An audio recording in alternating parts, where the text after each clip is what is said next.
Buenas noches tengan todos ustedes. En esta oportunidad voy a hablarles sobre el tema aminoácidos y proteínas, la segunda clase con respecto al curso de bioquímica del grupo Atlas presente. Mi nombre es Edgar Martín Ramírez Aizanua y seré quien les platique sobre este tema. Es obvio que este tema es muy importante, puesto que son las proteínas una de la biomolécula más abundante y que cumple una gran diversidad de funciones en nuestro organismo y en todos los seres vivos. Entonces vamos a hacer la revisión desde las estructuras más sencillas, que son los aminoácidos, la estructura más básica, hasta las más complejas, que son las proteínas. Para empezar, ¿qué es un aminoácido? Son los componentes de las proteínas. Cuando hablamos de las componentes de las proteínas nos referimos a que son los monómeros, las unidades más básicas de las cuales se pueden degradar las proteínas y comenzar a formar nuevas. Son moléculas sencillas, no hidrolizables, lo cual quiere decir que son las últimas unidades de las cuales podríamos degradar antes de empezar a separarlo en todo caso en moléculas propias.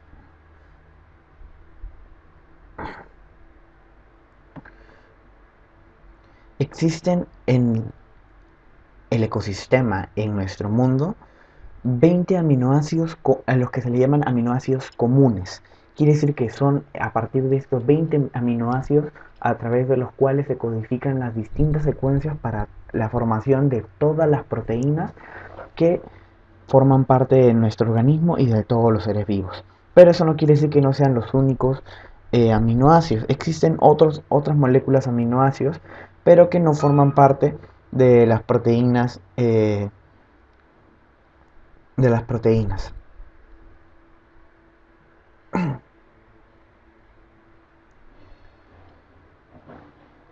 Ahora, ¿cómo clasificamos nosotros los aminoácidos? En este cuadro vamos a ver una clasificación sencilla y que nos va a brindar una ayuda importante. ¿Qué observamos? La clasificación nos va a dividir a los aminoácidos en primero dos grupos, en los aminoácidos polares y los aminoácidos no polares. ¿Cuáles van a ser la diferencia? Que los aminoácidos polares son aquellos en los cuales, o sea, todos los aminoácidos netamente son polares, pero van a diferenciarse por su cadena R, su cadena lateral. Ya les voy a explicar más adelante a qué me refiero con esto.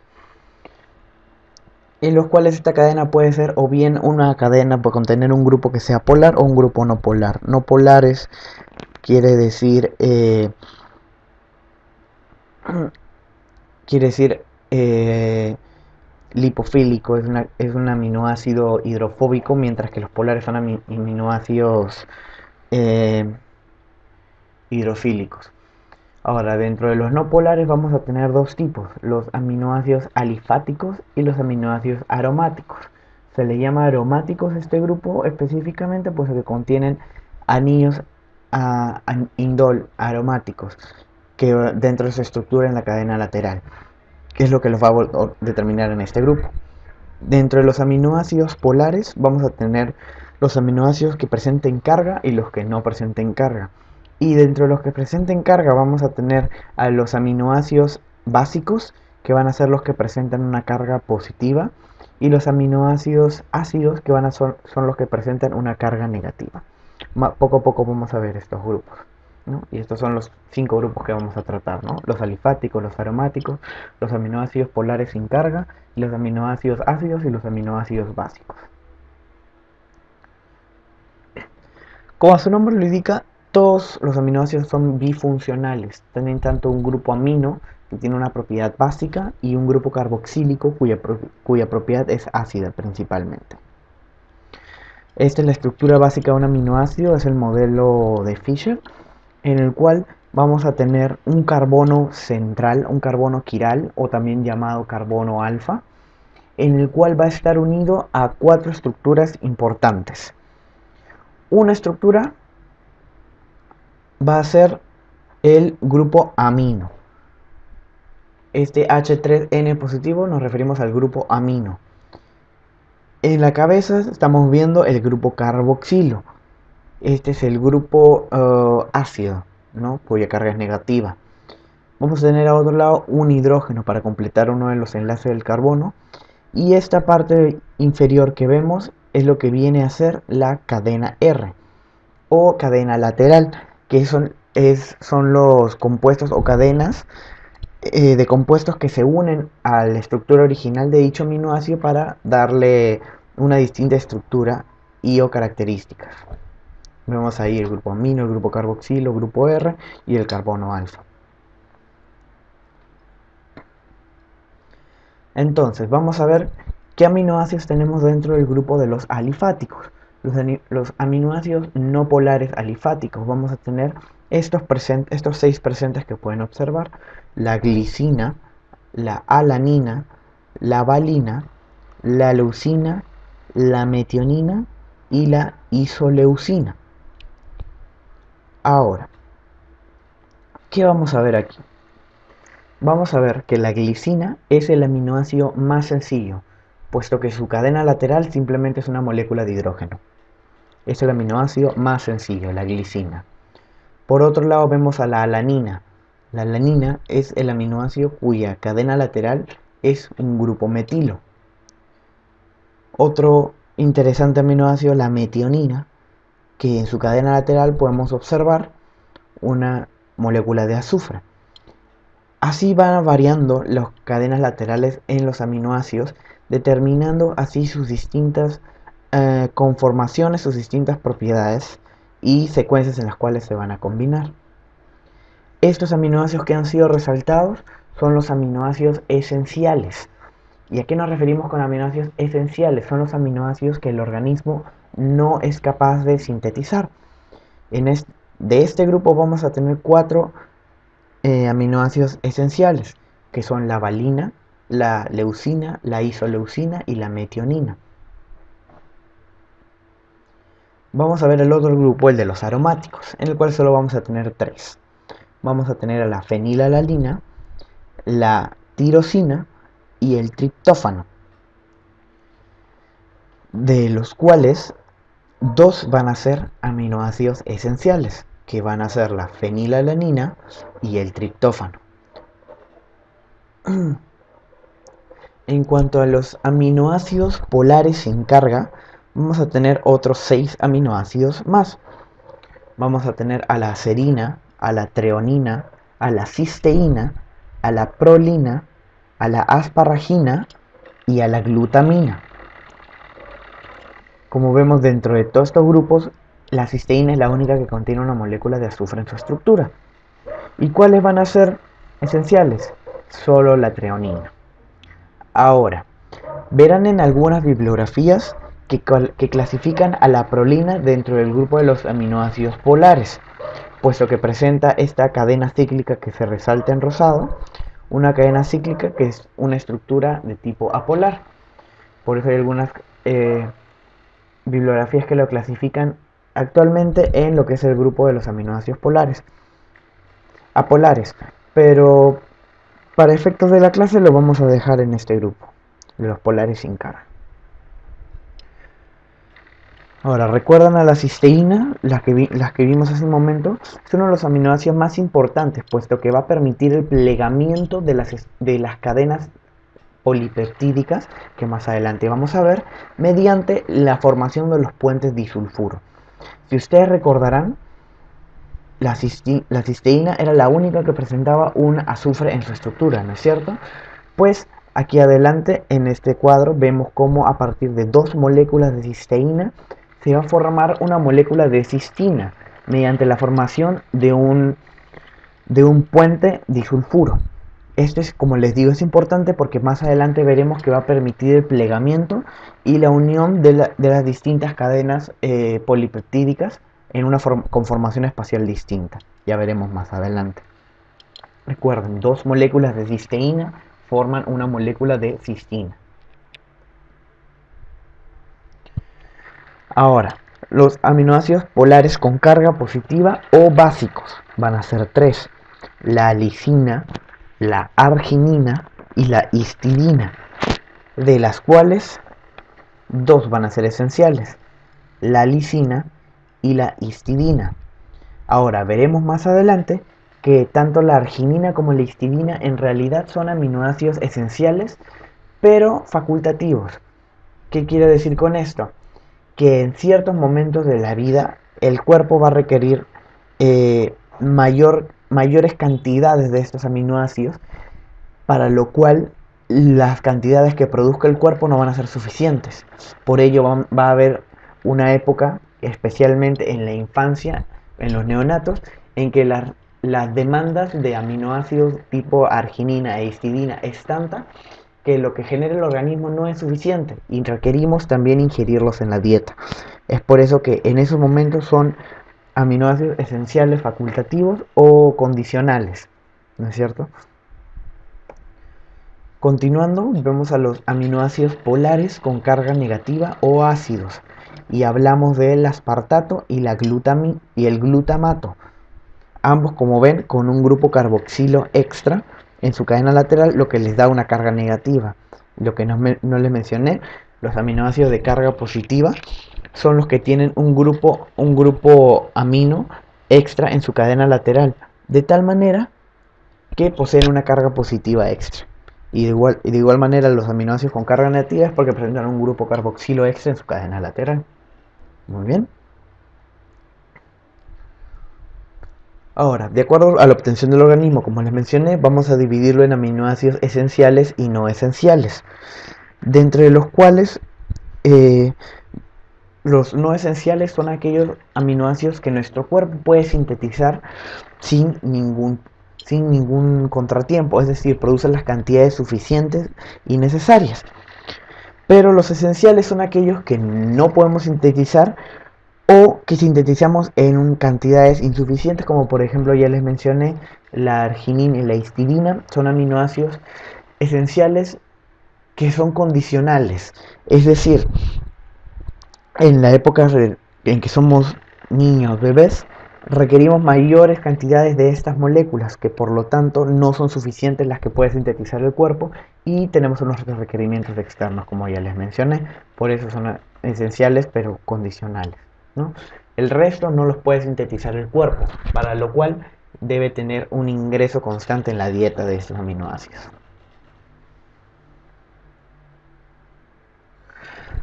Vamos a ver aquí a todos los 20 aminoácidos que hemos estado hablando. El ácido aspartico, o también llamado aspartato, ya lo hemos visto, la treonina, la serina, el ácido glutámico o glutamato, prolina, la glicina, alanina, cisteína, valina, metionina, etc. ¿Y para qué les presento este cuadro? Es que en este cuadro ustedes van a poder observar y poder darse cuenta de que hay denominaciones para los aminoácidos. Si bien en estas abreviaturas de tres letras, también pueden tener las abreviaturas tanto como una sola letra. Por ejemplo, al ácido aspartico bien se le puede referir mediante la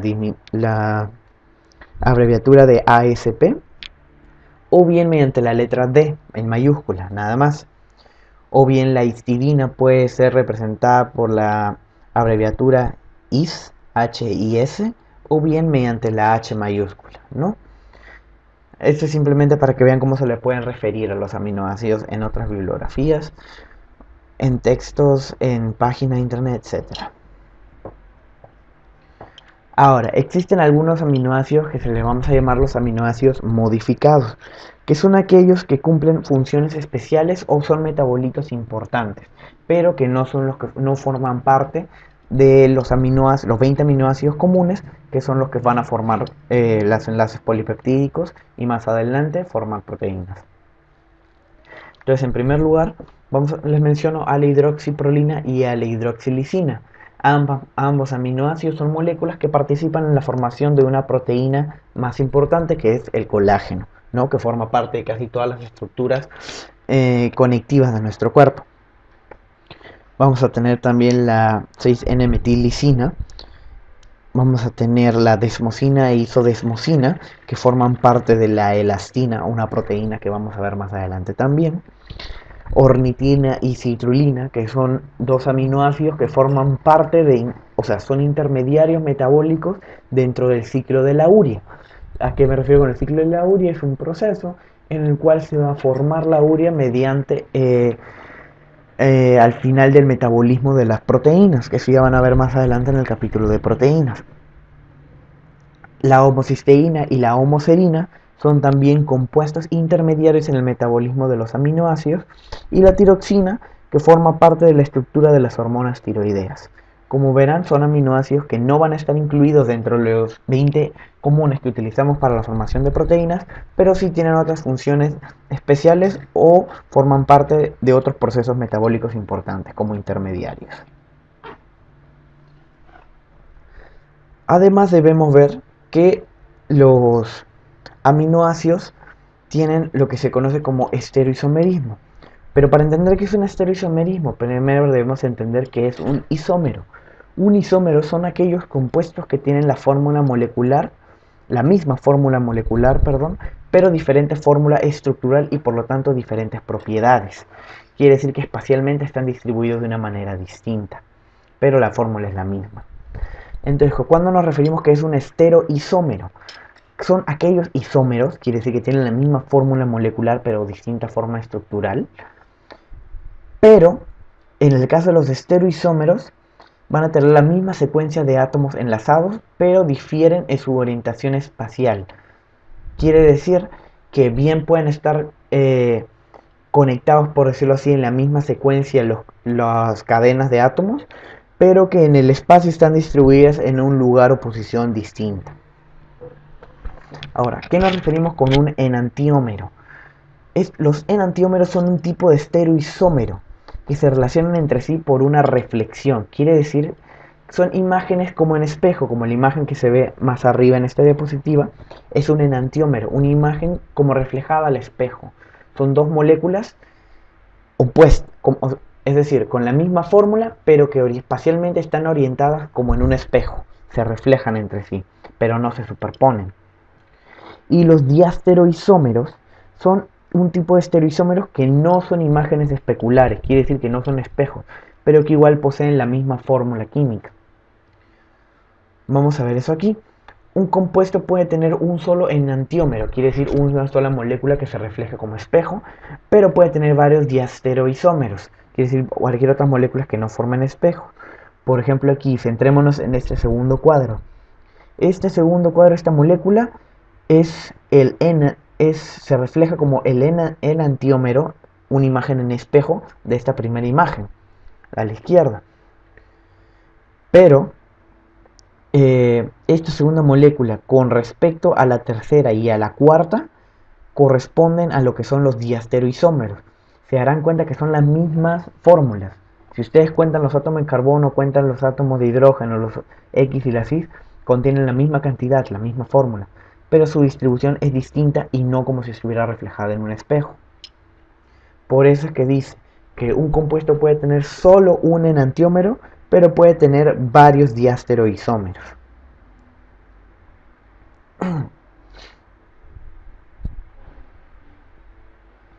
Aquí nuevamente para observar lo mismo, los enantiómeros son aquí imágenes especulares, es decir, como un reflejo de espejo.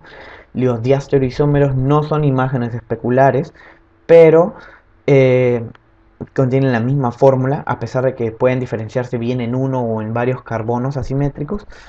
Y los epímeros son los diastereoisómeros que solo se diferencian en un solo carbono. Este es un término que van a ver ya más adelante en el capítulo de carbohidratos. De los 20 aminoácidos, solo la treonina y la isoleucina tienen más de un carbono asimétrico. ¿Recuerdan cuando hablamos de la estructura de los aminoácidos acerca del carbono alfa? Dicho carbono alfa es un ejemplo de un carbono asimétrico, puesto que contiene a ambos lados, por decirlo así, estructuras que espacialmente van a darle una forma distinta al aminoácido, una conformación espacial distinta. La mayoría de los aminoácidos solo tienen dos carbonos asimétricos. Por ejemplo, en esta imagen vemos el ejemplo de la alanina. La alanina solo tiene un carbono asimétrico. Pero en este caso, ¿qué sucede? Vamos a tener solo dos conformaciones espaciales. Hablando de la L-alanina, L de left, de izquierda, porque el grupo amino se encuentra hacia la izquierda desde la posición en la que nosotros lo observamos. Y la D-alanina, si quiere decir de a la derecha, que se refiere a que el grupo amino se encuentra orientado hacia la derecha desde la posición en la que lo estamos observando. Esta organización espacial, este esterisomerismo, es basado en el modelo de Fischer, en el cual toma como referencia el carbono asimétrico, pero a la posición de los grupos amina. Ahora, en cuanto a las propiedades iónicas de los aminoácidos. Los aminoácidos, dentro de lo que son soluciones neutras, no van a estar en una posición, en una forma neutra, por decirlo así.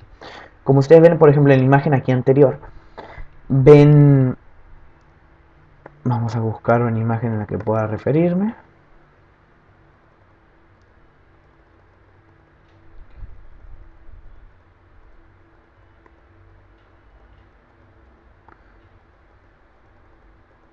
Ya, aquí tomando como ejemplo las moléculas polares sin carga, nosotros vamos a ver que en su forma natural, se van a ver mejor como esta molécula.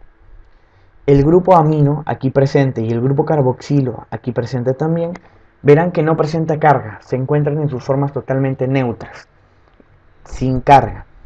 Esta es la forma que nosotros vemos a los aminoácidos así como los representamos, pero en la realidad, en el ecosistema, los aminoácidos se encuentran principalmente en su forma bipolar. ¿Y a qué nos referimos con la forma bipolar? Nos referimos como a la forma en la cual se encuentran dos cargados eléctricamente los extremos amino y el carboxilo. Como vimos al inicio, el extremo amida con una carga positiva y el extremo carboxilo con una carga negativa. Pero ambas cargas se cancelan entre sí, una es positiva, una es negativa, por lo tanto se anulan. En ese estado en el cual ambos poseen las cargas, pero hay un equilibrio neutro porque se cancelan solas, es la forma bipolar de los aminoácidos, o también denominada Switzer-ion. Como ven aquí en la diapositiva, el Switzer-ion. Y en esta forma, un aminoácido puede actuar tanto como un ácido como una base, debido a que presenta esa carga o bien positiva o bien negativa. Vamos a ver más adelante que, como ven aquí en el centro, a un pH neutro, a una sustancia, a un pH neutro, el Switzer-ion es aquella molécula en la cual va a presentar una carga positiva y una carga negativa, es decir, las cargas se equilibran. Si por algún motivo disminuyera el pH, la molécula pasa a tener una carga más positiva. Como vemos aquí, el grupo carboxilo es asociado a una molécula de hidrógeno, por lo cual recupera una carga neutra, pero permanece el grupo amida con una carga positiva, por lo cual este aminoácido termina con una carga positiva en total. Y por el otro extremo, a la inversa, el grupo amida se pone en una situación neutra al ceder un protón, y el grupo carboxilo se disocia del hidrógeno, por lo cual mantiene una carga negativa a un alto pH, ¿no? Llevando al aminoácido en general a tener una carga negativa. Lo importante es que recuerden que el Switzer-ion es una molécula eléctricamente neutra, las cargas se anulan, pero que posee una carga positiva por el lado del grupo amida y una carga negativa por el lado del grupo carboxilo, ¿no? Los grupos aminas estarán protonados, mientras que los grupos carboxilos estarán disociados en la forma de Switzer-ion.